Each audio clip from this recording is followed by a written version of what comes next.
Bueno, en este caso, para esta parte nos referíamos mucho hacia la URSS como la Unión de Repúblicas Socialistas del Soviet, Estados Unidos, pues, de la misma manera. Vamos a ver un poco la historia de ambos y de cómo se conectan un poco con México. En esa parte es muy importante mencionar que antes de 1917 en Rusia no había nada. En el Imperio Ruso había muchos lugares donde no tenía ni siquiera que comer, donde tenía que asaltar a alguien o ofrecer su cuerpo para conseguir un pedazo de pan duro. Esto se aumentó cuando en 1914 el Imperio Ruso ingresa a la Primera Guerra Mundial y para 1917 el descontento es tal que explota una revolución en contra del ejército zarista y se forman lo que son los bolcheviques y el ejército rojo. Estos son los que toman el poder. Posteriormente es asesinado el zar Nicolás III y Rusia deja de participar el Imperio Ruso deja de participar en la Primera Guerra Mundial, logrando que Alemania tenga mucho mayor opción de mandar tropas hacia el oeste, ya que su principal enemigo en el este había dejado de participar en la guerra del Imperio Ruso. Después de eso, en 1919 hay otra revolución, ya es terminando la guerra, por supuesto, donde los mencheviques se pelean contra los bolcheviques. Los mencheviques, a diferencia del soviet del bolchevique, pensaban que tenía que haber un intercambio o una progresión antes de llegar al socialismo por el partido POSDR mediante el capitalismo, de pasar de imperialismo en este caso imperialismo europeo de Rusia, al capitalismo y posteriormente al socialismo, lo cual no le gustó a nada de los bolcheviques, quienes fueron liderados hasta ese momento por parte de Lenin y se enfrentaron a tuvieron una confrontación de 1919 a 1922 en la que los mencheviques estaban en el territorio de Siberia y eran apoyados con recursos, con tropas y con agilización hacia moverse a lo que era Moscú por parte de Estados Unidos, Gran Bretaña, Francia, Italia, China, Polonia y por supuesto Checoslovaquia. Eran las principales imperios, eran las principales potencias capitalistas al terminar la Primera Guerra Mundial. Esta operación no es exitosa, pierden bastantes recursos y todos aquellos mencheviques que se quedaron en el país entran a la cárcel o tuvieron que huir. Bueno, como mencionamos, Vladimir Lenin fue el primer líder de la URSS. Él estuvo únicamente un año en el poder debido a cáncer, murió y posteriormente vino Stalin. Stalin estuvo 29 años en el poder, fue el primer secretariat, que es secretariat, es una especie de decir como el presidente del partido. De 1922 a 1925 estuvo repartiendo el poder, posteriormente lo fue ganando. En la Segunda Guerra Mundial se estableció como el Gran Marshal o el Gran Capitán, Gran General del Ejército y secretario como ministro de Defensa.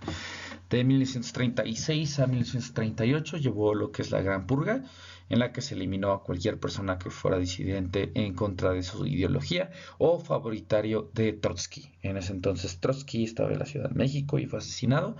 Como bien sabemos, era invitado de Frida Kahlo y Diego Rivera por esos tiempos, y con eso llegó a la culminación de su poder absoluto dentro de la URSS. Entre lo que más destaca son dos cosas de su reino: la cantidad de gente que fue después de la Segunda Guerra Mundial, tanto soldados alemanes como mismos rusos que desaparecieron y fueron prácticamente murieron hasta no poder terminar de trabajar en los famosos gulags, que eran campos de trabajo.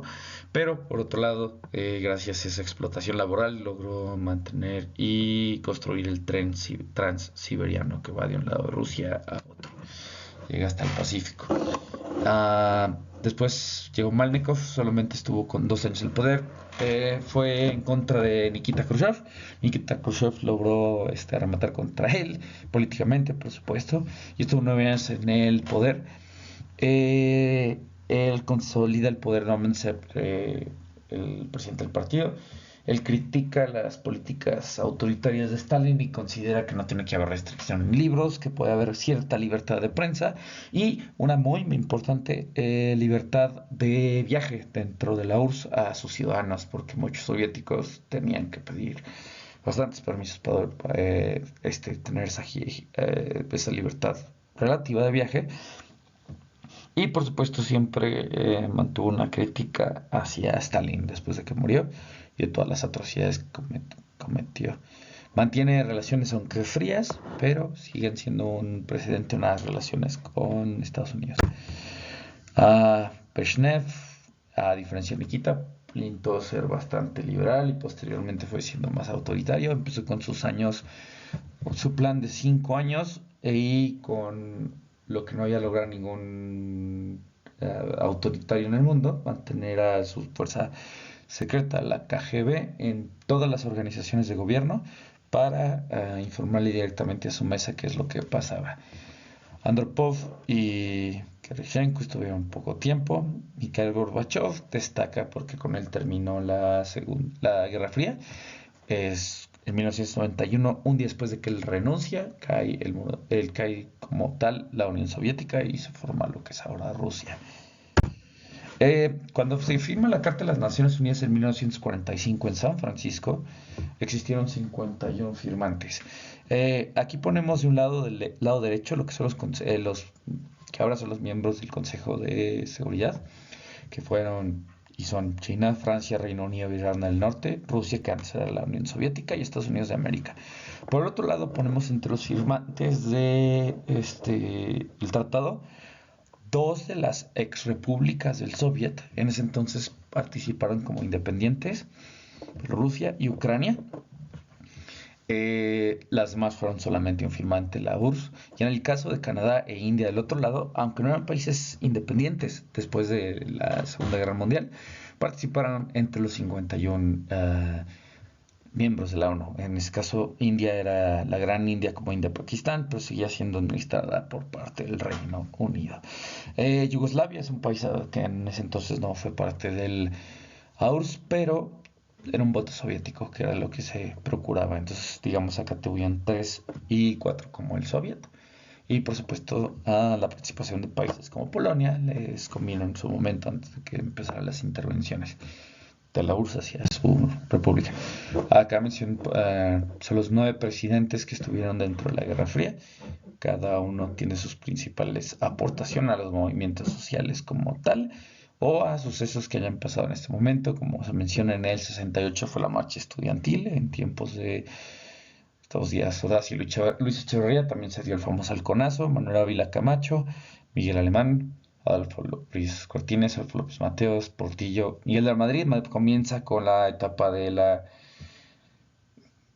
neoliberalización de los gabinetes en México, posteriormente Carlos Salinas de Gortari, y eso es en esencia lo que fue un poco, ¿no? Para que nos demos una idea, sabemos que es muy generalizado, pero en este caso es básicamente Estados Unidos y Rusia en esta parte. Los presidentes de Estados Unidos y en la Guerra Fría empieza con Harry Truman, que es el presidente que termina con la Segunda Guerra Mundial. Mantiene la doctrina Truman, que es expansión, es una política capitalista contra el socialismo.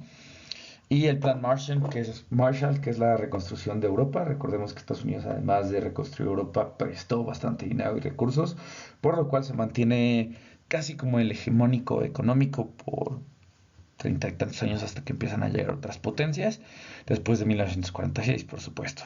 Eisenhower fue un general en la Segunda Guerra Mundial. Él mantuvo alguna estrecha relación con algunos soviéticos debido a la importancia de mantener lazos militares después de 1945 con los soviéticos para establecer tipos de fronteras que por supuesto se mantienen después. Y mantuvo unas relaciones con Khrushchev, digamos, aunque crudas, existían. Con John F. Kennedy lo que más destaca es la crisis de los misiles en 1962, creando una crisis de 13 días en que los estadounidenses demuestran y encuentran que hay misiles de largo alcance, o de que por lo menos podían llegar a Florida y a otros cuantos estados, desde Cuba. Posteriormente a la Revolución Cubana, los soviéticos vieron, antes de esta situación que no es muy comúnmente mencionado, en Turquía existían también misiles, por lo cual decidieron mandarlos a Cuba como una señal de fuerza, y ya que Turquía tenía la frontera de lo que es la ahora, digamos, OTAN más cercana a la URSS, era un riesgo para la URSS, por lo cual ambas naciones decidieron retirar los misiles de ambas naciones y mejorar la relación dentro de lo que cabe la crisis.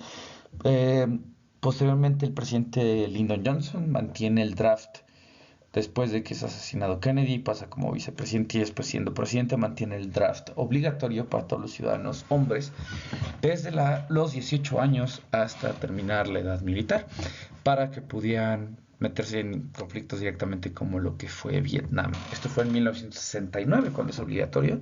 La guerra ya lleva algunos años, pero en ese entonces ya no hubo opción de negarse. Richard Nixon, irónicamente, uno de los presidentes que es considerado de los más corruptos de Estados Unidos y que se le demostró espionaje. Y, por supuesto, tanto en Washington, en Watergate, como en Washington a sus colegas y opresiones a candidatos alternos por medio de uso del FBI, fue quien mantuvo primeramente las relaciones con China. Anteriormente existían dos gobiernos de China. Esto es algo importante para la Guerra Fría como tal también, aunque no fuera un actor principal como Estados Unidos. Fue un actor que fue posteriormente haciéndose secundario hasta ahora pasar a lo que es la URSS, Rusia, en este siglo. En estos eventos existía el Kuomintang, que era el partido capitalista que estaba aislado en Taiwán, y el gobierno continental, que es el Partido Popular de China ahora. Estados Unidos y la mayor parte de los países siguen sin reconocer a Taiwán como un territorio independiente, pero adicionalmente el reconocimiento del Partido Popular de ese entonces, es decir, posteriormente a Mao Zedong, se mantienen las relaciones con China y se firman pactos de reducir la cantidad de armamento y terminar el conflicto con una especie de estructura, un sistema. Gerald Ford firma los tratados de Helsinki, estableciendo los límites geográficos delimitados que mencionábamos anteriormente por la Segunda Guerra Mundial. Hasta ese entonces no había una delimitación certera de lo que eran los territorios que no eran ocupados por los aliados, en el caso de Alemania, pues Alemania del Este y Alemania del Oeste, pero posteriormente algunos territorios cerca de Alemania, que anteriormente habían sido de Francia, se estaban pasando, y por supuesto que lo que es Vietnam ahora, la Gran Camboya en ese entonces también era de gran relevancia. Thornberger destaca porque quiere reducir la aportación, el socialismo en América y a la vez las drogas. No fue del todo eliminado y es en esta época cuando surge el cártel de Guadalajara, el cártel de mayor importancia y relevancia en México.